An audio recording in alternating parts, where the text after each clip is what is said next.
الرحمن الرحیم والمحصنات، اور وہ عورتیں جو خاندانوں والے ہیں، خاوندوں والے ہیں، من النساء، عورتوں میں سے، الا مگر ما ملکت ایمانکم، وہ جن کے مالک ہو جائے تمہارے دائیں ہاتھ، کتب اللہ علیکم، یہ تم پر اللہ کی طرف سے لکھا گیا ہے، وَأُحِلَّ لَكُمْ مَا وَرَاءَ ذَلِكُمْ، اور حلال کر دی گئی تمہارے لیے وہ عورتیں جو ان کے علاوہ ہے، أَن تَبْتَغُوا بِأَمْوَالِكُمْ، یہ کہ تم تلاش کرو اپنے مالوں کے ساتھ، محسنین، نکاح کی قید میں رکھنے کے لیے، غیر مسافحین، نہ کہ شہوت رانی کرنے کے لیے، فَمَا اسْتَطَعْتُمْ بِهِ مِنْهُنَّ، بس تم نے ان عورتوں میں سے جس سے فائدہ اٹھایا،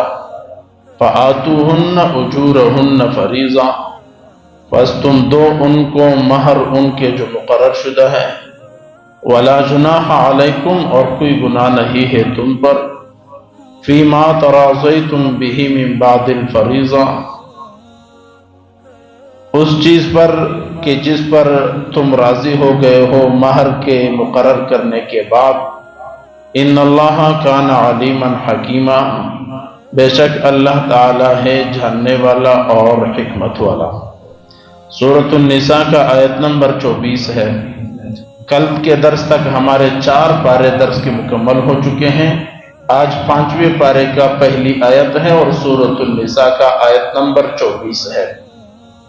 کل کے درس میں اللہ رب العزت نے وہ عورتیں بیان فرمائی جو ہمیشہ ہمیشہ کے لیے ہمارے اوپر حرام ہے، اس کی تفصیلات ہم نے بہت وضاحت کے ساتھ آپ کے سامنے رکھ دیے ہیں۔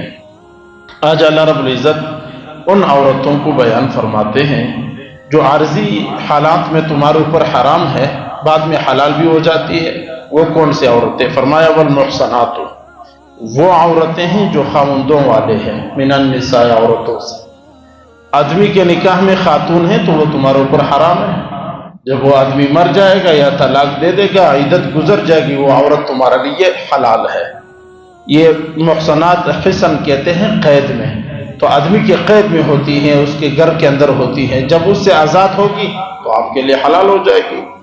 دوسری الا ما ملکت ایمانکم، مگر وہ عورتیں بھی تمہارے لیے حلال ہیں جو تمہارے ہاتھوں پر لونڈی بند کر آ جاتی ہے یا تمہیں ملکیت حاصل ہو جاتا ہے۔ جہاد کی برکت سے ہوتی تھی اور بہت سارے کافروں کی عورتیں قید کر کے آتی تھی تو لونڈیاں بنا دیتے تھے، اور جہاد کی برکت سے تھا۔ آج کی دنیا میں وہ چیز نہیں ہے، وہ بھی تمہارے لیے حلال ہے۔ کتب اللہ علیکم، کتب اللہ علیکم، اللہ رب العزت نے فرض کیا تمہارے اوپر، یہ عورتیں جو حلال ہیں یہ تمہارے لیے اللہ نے مقرر کر دیے ہیں، اور جو حرام ہے وہ بھی اللہ رب العزت نے مقرر کر دیے ہیں۔ کل کے درس میں ہم نے کہہ دیا کہ آدمی کوئی جانور نہیں ہے جدھر منہ مارتا پھرے اور حیوانوں کی طرح چلتا رہے، ایسا نہیں ہے۔ اللہ رب العزت نے قانون و ضابطے وضع کر دیے ہیں۔ وَأُحِلَّ لَكُمْ مَا وَرَاءَ ذَلِكُمْ، اللہ رب العزت فرماتے ہیں تو چند عورتیں ہیں، ماں ہے، بہنیں ہیں، بیٹیاں ہیں، بھتیجیاں ہیں، بانجیاں ہیں، خالہ ہے، پھوپھی ہیں، اور کچھ عورتیں جو دوسروں شوہروں کے نکاح، یہ تو چند عورتیں ہیں۔ وہ احل لکم ما وراء ذالکم، اس کے علاوہ تو پوری دنیا کی عورتیں تمہارے لیے حلال ہے۔ ہاں، ان تبتغوا باموالکم، پہلی شرط یہ ہے کہ تم اس کو مال کے ساتھ تلاش کرو، مہر دے کر، بغیر مہر کا نکاح نہیں ہوتا۔ مہر کی تفصیلات ہم پہلے بیان کر چکے ہیں۔ دوسری بات یہ ہے محسنین غیر مصافحین، جب بھی جہاں پر بھی نکاح کرو گے محسنین، نکاح کی نیت سے کرو گے، گھر آباد کرنے کی نیت سے کرو گے، اولاد کی نیت سے کرو گے، ہمیشہ ہمیشہ کی نیت سے کرو گے۔ طلاق ایک عارضی واقعہ ہے، وہ آ جائے وہ الگ مسئلہ ہے۔ غیر مصافحین، شہوت پوری کرنے کے لیے نہ ہو، شوق بازی کے لیے نہ ہو، اپنی مستی کے لیے نہ ہو۔ غیر مصافحین کا مطلب یہ ہے کہ اپنے مستی کے لیے عورت کو نکاح میں لے لینا اور بعد میں اس کو دوبارہ چھوڑ دینا، اس چیز کے لیے نہ ہو۔ یہ تمام شرائط ہوں گے تو پوری جہان میں جتنی عورتیں ہیں وہ تو تمہارے لیے حلال ہے، اور جو حرام ہے وہ تفصیلات بیان ہو چکی ہے۔ فَمَا اسْتَطَعْتُمْ بِهِ مِنْهُنَّ فَآتُوهُنَّ أُجُورَهُنَّ فَرِيضَةً، یہاں پر یہ بہت بحث ہے کہ فمستطعتم، تم جن عورتوں سے فائدہ اٹھاؤ تو ان کو ان کا اجر مہر جو تم پر مقرر کیا گیا ہے، فرض کیا گیا ہے، وہ ان عورتوں کے حوالے کر دو۔ یہاں پر مسئلہ تھوڑا سا سمجھنے کا ہے۔ سب سے پہلے نکاح کی شرائط تھی۔ نکاح کے 4 شرائط ہیں۔ نمبر 1 ایجاب و قبول، ہاں اور نہ، اس کو کہتے ہیں ایجاب اور قبول، اسی کو راضی بازی بھی کہتے ہیں۔ نمبر 1 شرط یہ ہے میاں بیوی کا جو نکاح ہو رہا ہے اس میں ایجاب و قبول کا ہونا ضروری ہے۔ نمبر 2 مہر متعین ہو، کتنا مہر ہے، ہم نے تفصیلات بہت بیان کی ہے مہر کے گزشتہ درسوں کے اندر۔ نمبر 3 عورت کے ساتھ نکاح کر رہے ہو، شرط یہ ہے کہ ہمیشہ کی نیت ہو، ایسا نہیں ہے کہ چند دنوں بعد کی نیت ہو، تاریخ مقرر کر دے، ایسا نہیں ہے۔ نمبر 4 2 گواہوں کی موجودگی میں نکاح ہوگی، یہ 4 شرائط ہوں گی، نکاح ہوگا ورنہ نکاح نہیں ہوگا۔ نمبر 1 ایجاب و قبول، نمبر 2 مہر متعین ہو، نمبر 3 ہمیشہ کی نیت ہو، اور نمبر 4 2 گواہ اس موقع پر موجود ہو۔ یہاں پر ایک چیز یاد رکھیے، آج کل نیٹ پر پھچل بھی بہت رہا ہے، شیعہ مذہب کے اندر نکاح متع جائز ہے، نکاح تو نہیں، خیر متع، یہ متع عین کے ساتھ ہے، متع یہ بہت مشہور ہے، اور آج کل نیٹ کے اندر سوشل میڈیا کے اندر لوگ اس پر بحث کرتے ہیں کہ یہ فمستطعتم، مستطعتم سے انہوں نے نکالا کہ تم فائدہ اٹھاؤ، فائدہ اٹھاؤ سے۔ یاد رکھیے یہ جو متع کہا جاتا ہے شیعہ مذہب کہتا ہے، یہ تو اصل میں کفر ہے، مذہب تو ہے نہیں۔ وہ کہتے ہیں کہ جی اسلام میں جائز تھا شروع میں، اور بعد میں بہت سارے صحابہ نے اس کے اوپر عمل کیا ہے اور بڑے دلائل دیتے ہیں اس کے اوپر۔ اس مسئلے کو ذرا سمجھو، نکاح متعہ اور چیز ہے، اور شروع اسلام کے اندر جو نکاح تھا وہ اور چیز تھا۔ زمانہ جاہلیت ختم ہوا، اسلام کا آغاز ہوا، تو ایک قسم کا نکاح زمانہ جاہلیت سے چلتا ہوا آ رہا تھا، اس نکاح کو نکاح موقتہ کہتے ہیں۔ موقتہ وقت سے ہے کہ وقت متعین ہو، آدمی نکاح کر لیتا تھا چند مہینوں اور چند سال کے لیے، 1 سال کے لیے، اس کے بعد اس کو چھوڑ دیتا تھا، اس کو کہتے ہیں نکاح موقتہ۔ یہ شروع اسلام میں تھا، نبی علیہ السلام نے اس کو منع نہیں فرمایا، قرآن نے بھی اس کو منع نہیں فرمایا تھا، یہ تھا۔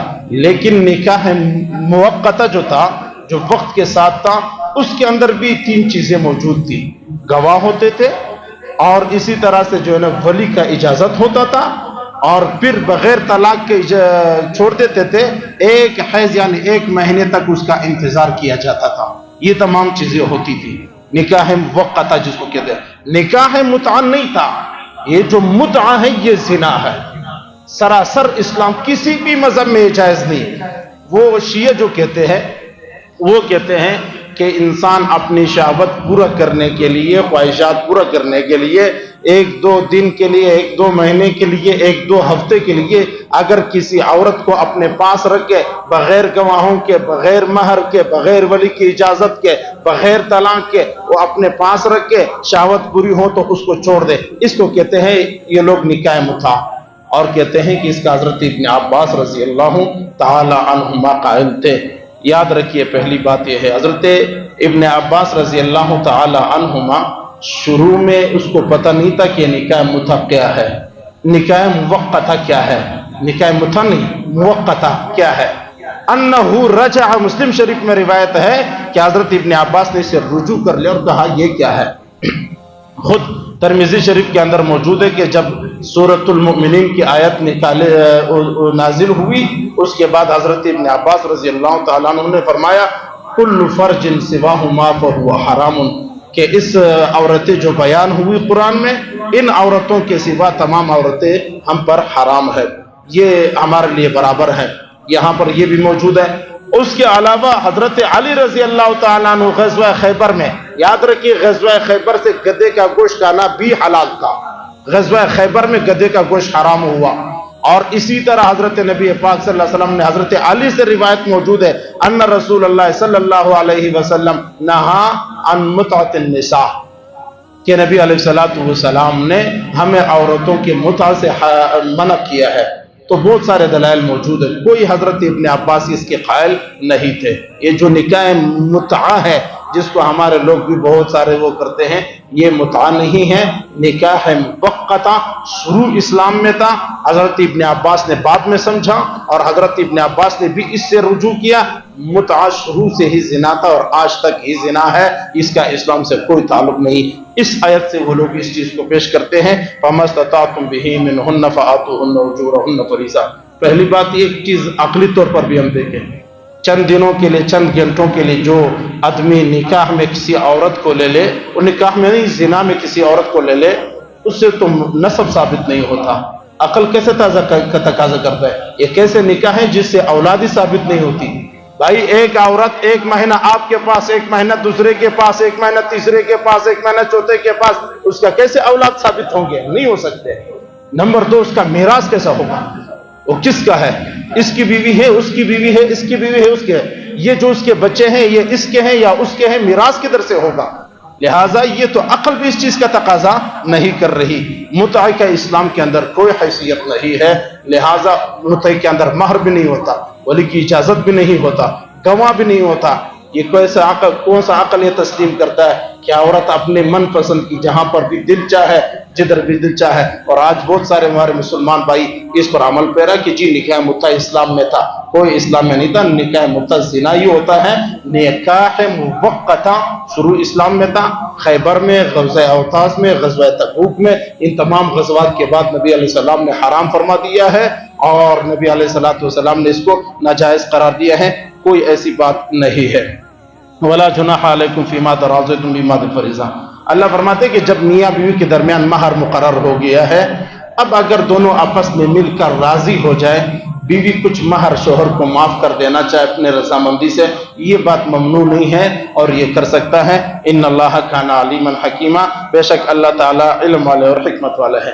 ایک چیز یہاں پر یاد رکھیے، عورت کو مجبور نہ کرے کہ آپ مہر معاف کر دیں۔ عورت اپنی طرف سے، ہمارے ہاں لوگ مجبور کر دیتے ہیں، عورت کو دیتے ہی نہیں ہے۔ عورت کو یہ اختیار حاصل نہیں کہ شوہر کو بولے میرا مہر دے دے، یہ چیز نہ ہو۔ عورت اپنے مرضی کے ساتھ، خوشی کے ساتھ کچھ